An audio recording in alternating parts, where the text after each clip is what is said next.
Olá, meu nome é Camila e desde já peço desculpas se durante a gravação ouvirem ruídos, tipo as galinhas cacarejando, os cachorros latindo, enfim.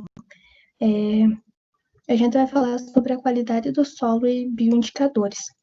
A crescente degradação ambiental tem impulsionado a busca por indicadores sensíveis à qualidade do solo, e a capacidade de responder rapidamente às mudanças no solo e o fato da atividade microbiana do solo refletir a influência conjunta dos fatores responsáveis pela degradação da matéria orgânica e reciclagem de nutrientes justifica o uso de micro-organismos e processos microbiológicos para estudar a qualidade do solo.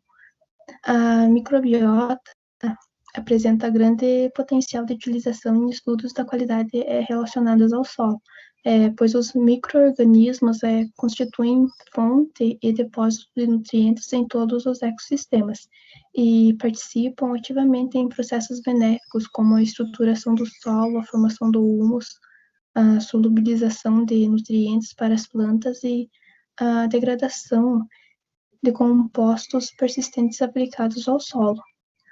O funcionamento microbiológico e bioquímico do solo tem sido frequentemente proposto como indicador sensível de estresse ecológico ou dos processos de restauração dos solos. Diferentemente do que acontece com os indicadores químicos, cujos níveis já estão relativamente bem definidos para cada nutriente e tipo de solo. A base de informações disponíveis sobre os dados biológicos ainda é muito pequena. E com isso, as dificuldades na interpretação dos bioindicadores de qualidade constituem grandes obstáculos a serem transpostos para o uso dessas variáveis nas avaliações da qualidade do solo. E entre os indicadores comumente utilizados para avaliação do funcionamento do microbiológico do solo, destacam-se o carbono da biomassa microbiana, que eu falarei em seguida, a evolução do CO2, a atividade de enzimas do solo, a relação carbono da biomassa microbiana e o carbono orgânico, que é denominada quociente microbiano, e a relação respiração-biomassa. Então, o carbono da biomassa microbiana.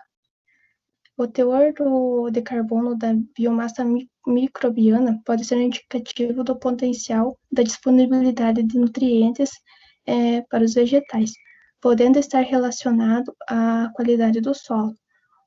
O carbono contido na biomassa microbiana consiste em energia armazenada para futuros processos microbianos.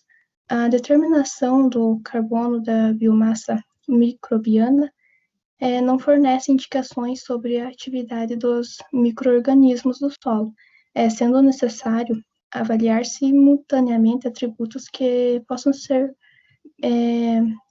medir o estado metabólico da comunidade microbiana do solo, e como, por exemplo, a respiração basal e a atividade de enzimas do solo, importantes variáveis que podem ser derivadas do CBM, como o quociente microbiano e o quociente metabólico, os quais servem para indicar a vulnerabilidade dos ecossistemas em termos de resistência e resiliência. Meu nome é Larissa Delari e eu vou falar um pouco sobre respiração basal do solo e também sobre respiração microbiana. Bom, a respiração basal do solo consiste na medida das funções metabólicas onde ocorre a produção de CO2. A liberação do CO2 ela é proveniente de atividade de bactérias, fungos, algas, protozoários que estejam presentes no solo e também das raízes de plantas.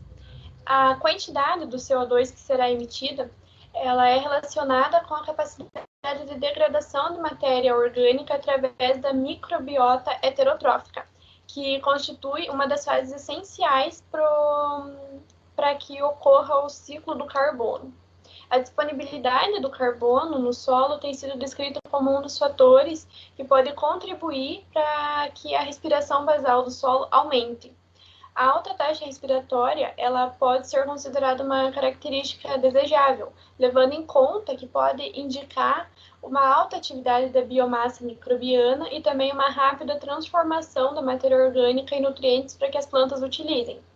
A atividade respiratória elevada pode ser o resultado de um grande pool de substratos de carbono lábeis, onde a decomposição da matéria orgânica é intensa, ou também de um pequeno pool que ocorre, por exemplo, a partir da desagregação do solo, a quebra dos agregados, né? Que ocorre, por exemplo, pela aração, que vai acabar expondo o material orgânico que estava protegido da ação microbiana.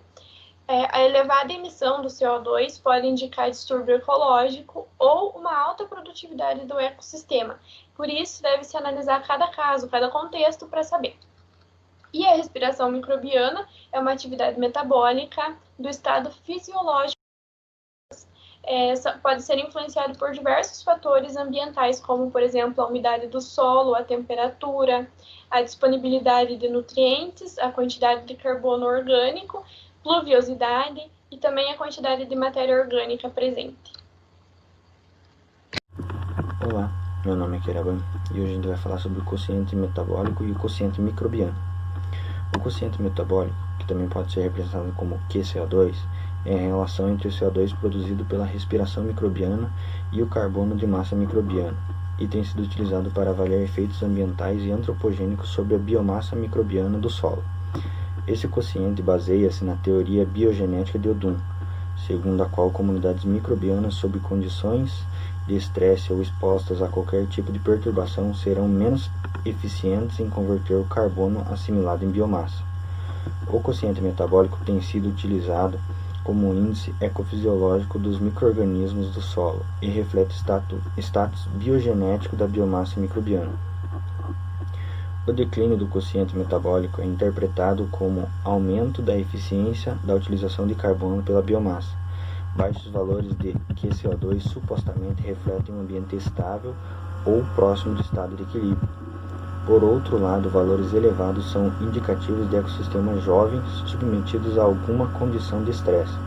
Nessas condições ocorre maior gasto de energia para a manutenção da comunidade microbiana, e os organismos tendem a consumir mais substrato para sobreviver. Assim, parte do carbono microbiano será perdido na forma de CO2 pela alta catabolização da matéria orgânica. E no quociente microbiano, também pode ser representado como QMIC, representa a relação entre o carbono microbiano e o carbono orgânico total. Essa relação fornece informações sobre a qualidade da matéria orgânica e a quantidade de carbono imobilizado na biomassa microbiana. Mudanças no QMIC refletem o padrão de entrada da matéria orgânica no solo e indicam se o carbono está em equilíbrio ou se está sendo acumulado ou reduzido. Em circunstâncias de desequilíbrio ambiental ou em situações em que a biomassa microbiana encontra-se sob algum fator de estresse, seja ele deficiência de nutrientes, acidez ou deficiência hídrica, a capacidade de utilização do carbono é menor, conduzindo ao decréscimo do QMIC. Reduções nos valores do QMC podem ocorrer devido à baixa qualidade nutricional da matéria orgânica, fazendo com que a biomassa microbiana torne-se pouco eficiente em utilizar totalmente o carbono. Por outro lado, em locais sob condições favoráveis, há tendência de aumento da biomassa microbiana orgânica e a quantidade de carbono imobilizado na biomassa microbiana. Mudanças no QMIC refletem o padrão de entrada da matéria orgânica no solo e indicam se o carbono está em equilíbrio ou se está sendo acumulado ou reduzido. Em circunstâncias de desequilíbrio ambiental ou em situações em que a biomassa microbiana encontra-se sob algum fator de estresse, seja ele deficiência de nutrientes, acidez ou deficiência hídrica, a capacidade de utilização do carbono é menor, conduzindo ao decréscimo do QMC. Reduções nos valores do QMC podem ocorrer devido à baixa qualidade nutricional da matéria orgânica, fazendo com que a biomassa microbiana torne-se pouco eficiente em utilizar totalmente o carbono. Por outro lado, em locais sob condições favoráveis, há tendência de aumento da biomassa microbiana. Meu nome é Luiz Guilherme e irei falar das enzimas do solo. As transformações mediadas pela biomassa microbiana são catalisadas por enzimas envolvidas nos processos de ciclagem de nutrientes e degradação de substratos complexos. Nos solos, as enzimas são produzidas principalmente por fungos e bactérias, mas podem ser sintetizadas também por plantas e animais. Há processos ambientais tais como pH, temperatura, umidade, presença de inibidores e atividade do solo. As alterações na atividade das enzimas podem refletir modificações no funcionamento do solo e na ciclagem de nutrientes. A atividade enzimática pode indicar mudanças e diferenças conforme a influência de ações atróficas, indicando ainda a perturbação ou poluição dos solos. A atividade enzimática do solo resulta da ação de enzimas abiônicas e biônicas. As abiônicas são extracelulares secretadas por organismos vivos e são o principal meio de degradação de compostos orgânicos. Já as biônicas são intracelulares. As enzimas mais estudadas são as hidrolases, devido à sua relação com a mineralização de nutrientes essenciais aos ecossistemas terrestres. As glicosidases estão presentes na degradação do carbono, as quais liberam açúcar e fornecem energias para os micro-organismos. A beta-glicosidase atua na degradação de matéria orgânica, reduzindo o tamanho das moléculas, e tem sido usada no estudo da atuação no solo conforme as diferentes técnicas de manejo. As ariosulfatases estão envolvidas no processo de mineralização do enxofre presente no solo. Essa enzima pode ser um indicador indireto das gases que participam do ciclo do nitrogênio, liberando nitrogênio inorgânico e são altamente resistentes à degradação ambiental. As fosfatases transformam compostos de fósforo orgânicos em inorgânicos.